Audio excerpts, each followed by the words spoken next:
Ya hoy por hoy en Bogotá todo el mundo está hablando de, oiga, nos podemos quedar sin agua. Que el agua se está acabando, que vamos a venir a racionamiento. Lo que pasa es que nos pega tan duro porque es de hoy para hoy, ¿cierto? Porque desafortunadamente, como tenemos agua en abundancia en nuestro país, abrimos la llave cuando estamos lavando los platos a toda, entonces ahí es un desperdicio total, igual cuando nos estamos bañando. Hay un racionamiento, ya que al momento que tú le quitas un recurso natural a la gente que es de diario vivir, es decir, sirve para cocinar, sirve para bañarte, sirve para absolutamente todo lo que tú haces en el día a día. Tú lo tienes y tú no lo sientes porque tú lo tienes todo el tiempo, abres una llave y ya está. Pero en el momento que te lo quitan, ahí sí entiendes que tú lo necesitas absolutamente para todo lo que haces. Cuando uno vive en la ciudad, la verdad es que uno se preocupa muy poco por el agua, porque prácticamente la tiene garantizada. Solamente en los momentos de que se producen racionamientos, en situaciones extremas, pero aún así uno guarda un poco de agua y no es un problema de sobrevivencia como es en el campo. Es decir, en el campo uno no tiene agua, le mueren los cultivos, le mueren los animales y uno tiene que ir. Bogotá no enfrentaba una crisis hídrica desde 1997, como la que se dio en ese entonces por errores en la planificación urbana y la falta de inversión en infraestructura que llevaron al desabastecimiento. En el 2024, la capital colombiana revive esa preocupación, pero esta vez por causas distintas. Los bajos niveles de las presas del sistema Chingaza, agravados por el incremento en la demanda del agua, el fenómeno del Niño, la pérdida de biodiversidad y los efectos cada vez más visibles del cambio climático. Un reportaje para el programa Caminando por Nuestra Tierra de la Radio UNAT Virtual. La escasez hídrica ya no es un asunto exclusivo de zonas desérticas o remotas, es una realidad global. Y además estima que en los próximos años se agravará aún más resultado de las actividades humanas. En el 2024, el planeta experimentó uno de los años más calurosos registrados, con temperaturas que, aunque de forma transitoria, superaron el umbral crítico de 1,5 grados Celsius. El calor extremo no solo evapora nuestras fuentes de agua, sino que también altera los ciclos de lluvia y amenaza la vida en múltiples formas. Eduardo Márquez, periodista neocampesino, presidente del acueducto veredal de la quebrada Agualauta del municipio de Anolaima en Cundinamarca. En verano, por ejemplo, estuvimos, a días o 1 o 2 semanas de que se acabara el agua en el mismo lugar del nacimiento. Los datos son alarmantes. Las concentraciones de gases de efecto invernadero rompieron récords. Los océanos se siguen calentando. Los glaciales retroceden a pasos agigantados y los ríos desaparecen.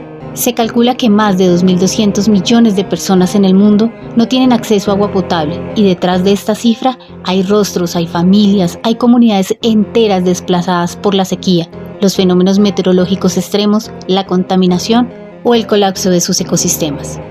La disminución del agua no solo se traduce en sed, también trae consigo conflictos, desigualdad, pobreza, escasez alimentaria, enfermedades y pérdidas humanas. Detrás de cada gota que se desperdicia hay una historia que duele, una huella que dejamos en este planeta que también está sediento. Fuente Caracol Noticias. Lo último es en la capital del país porque se van a tomar medidas para el racionamiento del líquido vital, del agua por el bajo nivel de los embalses. En abril del 2024, los embalses de San Rafael y Chuza, que conforman el sistema de Chingaza y suministran cerca de un 70% del agua potable de Bogotá, alcanzaron niveles críticos, llegando apenas a 16,32% de su capacidad. Esta alarmante cifra encendió las alertas y obligó a las autoridades a tomar medidas urgentes, implementar racionamientos de agua por localidades y días, no solo en Bogotá, sino también en varios municipios de Cundinamarca. Lo que antes parecía un problema lejano se ha convertido en una realidad, y una realidad que nos tocó vivir. El agua, ese recurso que dábamos por sentado, está dejando de ser inagotable. Natalia Serrano, estudiante de Ingeniería Sanitaria. El agua es un recurso ilimitado, ¿no? El agua, cada día que pasa la contaminamos más, escasea más, es mucho más difícil captar el agua, tratarla, gracias a la sequía, al cambio climático. Mucha gente hoy en día en la ciudad ni siquiera está enterada de estas situaciones. Pero lo primero que debemos recordar es que el agua no nace en la llave. Su origen está en los páramos de Chingaza y Sumapaz, en los ríos Salitre, Fucha, Tunjuelo y Juan Amarillo, en los cuerpos de agua, canales y quebradas que surcan la ciudad, en los humedales como Torca, Guaymará, La Conejera, Jaboque y El Tintal, en los ecosistemas de páramo, andinos, altoandinos y en los ríos voladores provenientes del Amazonas. Tener agua es posible solo si se mantiene esa relación armónica y duradera entre todos los organismos y recursos que hacen parte del ecosistema. Y es que la cobertura vegetal que aún persiste en los ecosistemas cumple un papel fundamental, pues reduce el ciclo del agua, almacena el líquido en épocas de lluvia y lo libera durante las sequías, evapora, filtra y mejora la calidad del agua. Para entender mejor el panorama, indagamos con Francisco García, ingeniero forestal y especialista en restauración ecológica de ecosistemas. Es un tipo de cobertura. Bosques encontramos en diferentes ecosistemas. Uno debería mirar más allá que solo los bosques, es el rol que tienen los ecosistemas en el ciclo hídrico. Entonces, para un caso, por ejemplo, como una Bogotá. Bogotá tiene unas zonas de captación de agua que están muy asociados a los ecosistemas de páramo. No son bosques, son ecosistemas bajos donde la vegetación es herbácea, algunos arbustivos, pero ellos tienen una relación directa con la Amazonía. Los impactos que se generan las transformaciones de nuestras selvas tropicales afecta claramente todo lo que es la dinámica del agua. Hay un término muy bonito que se llaman los ríos voladores y es todo ese complejo de las nubes que se cargan de agua desde la Amazonía, toda esa evapotranspiración que hay allá. Esos ríos se desplazan y llegan hasta la cordillera, ahí se chocan contra esa pared, ese muro de montañas, pero donde están esos ecosistemas que están diseñados para captar el agua. Entonces es toda una dinámica que está asociada y donde los diferentes ecosistemas tienen un rol. Entonces las afectaciones que se tengan sobre la Amazonía van a tener un impacto directo sobre las cuencas hidrográficas de las partes altas. Entonces sí hay una relación directa y obviamente cuando hay deforestación se rompe el ciclo hidrológico de las zonas bajas y hace que, por ejemplo, en este caso en Bogotá esté llegando menos agua posible para que sea captada por los ecosistemas en las partes altas de las cuencas.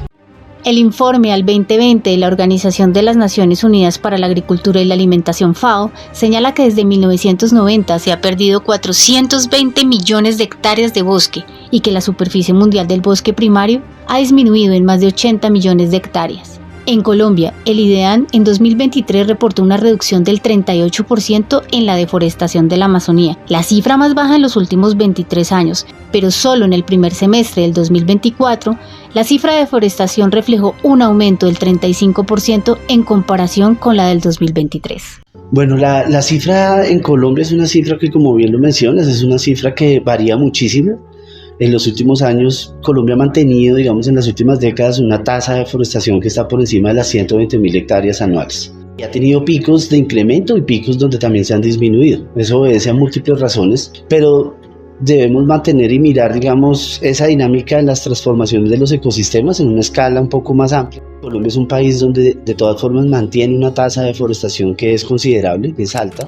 ¿Cuál es el estado actual de las áreas forestales teniendo en cuenta esa degradación del suelo por los procesos de deforestación? De los efectos o de los impactos que tiene la deforestación está ligada directamente obviamente al suelo. Los bosques cumplen un rol específico como una cobertura que protege y regula, digamos, que no hayan procesos erosivos cuando hay los procesos de lluvia, pero al tener estas tasas de deforestación, obviamente los impactos que se generan sobre los suelos es considerable, donde hay una pérdida de suelos, principalmente por procesos erosivos por la lluvia, pero también lo que hay que mirar es la deforestación que se está dando, para qué se está dando, y por lo general la deforestación cuando se da es para cambiar la cobertura por otro tipo de cobertura, principalmente se cambia por pastizales, están muy asociados también a procesos de ganadería, eso lo que genera es que haya una compactación sobre los suelos y una transformación también adicional. Entonces uno podría decir que hay una relación directa entre deforestación, erosión y compactación. Gran cantidad de las fincas desde hace varios años se dedicaron a la ganadería y no sé por qué razón los ganaderos creen que tener potreros significa tumbar todos los árboles, pero es una realidad y han deforestado hasta la orilla de las distintas quebradas que hay en la zona. Pero por otro lado está la presencia de los cultivadores que traen unas especies foráneas. Por ejemplo, la eucalipta, que consume mucha agua y reseca bastante el terreno.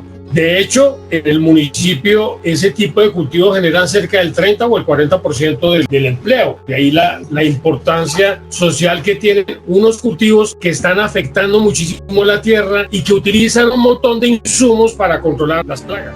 La deforestación es un factor determinante que afecta directamente la disponibilidad del recurso hídrico.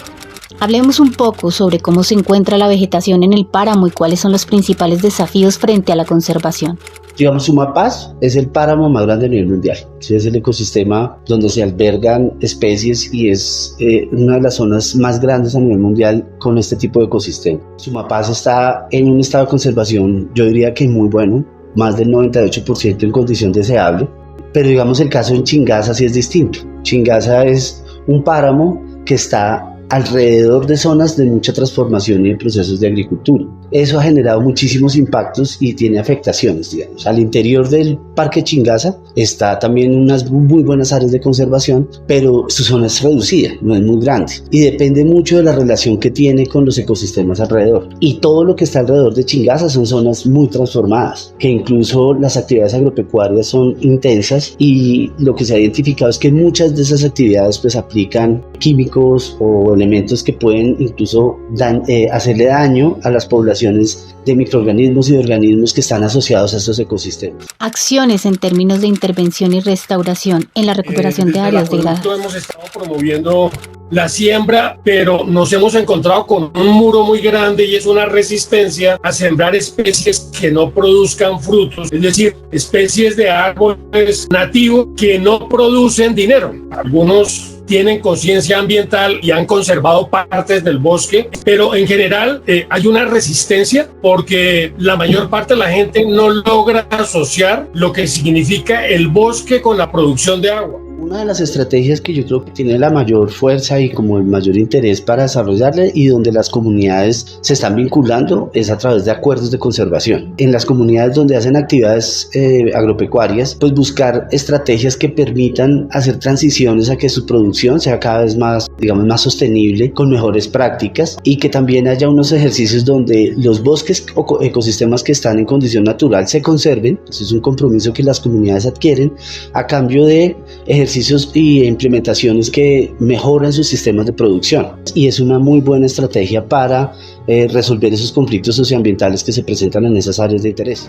No es casual que los embalses estén vacíos mientras que los bosques desaparecen y las temperaturas baten récords históricos. La desconexión entre el ser humano y la naturaleza ha cobrado factura. El cambio climático, la deforestación, el uso desmedido del suelo y el consumo irresponsable ha llevado al colapso de lo que antes parecía inagotable. Esta crisis no es una pausa momentánea, es una advertencia y como toda advertencia nos da la oportunidad de actuar antes de que sea demasiado tarde. Claudia Arcila, ama de casa y empresaria. Cada gota cuenta, como lo decía la campaña. Pues mira, la más sencilla de todos es sembrar agua y la manera de sembrar agua es sembrar árboles. Todos nos demos cuenta que realmente el cambio climático, que la crisis ambiental, esta crisis hídrica es importante para que de ahora en adelante empecemos a tomar mucha más conciencia y busquemos soluciones sostenibles. Que la responsabilidad de que se garantice el servicio no es solamente de las zonas rurales, sino también del consumo consciente del agua.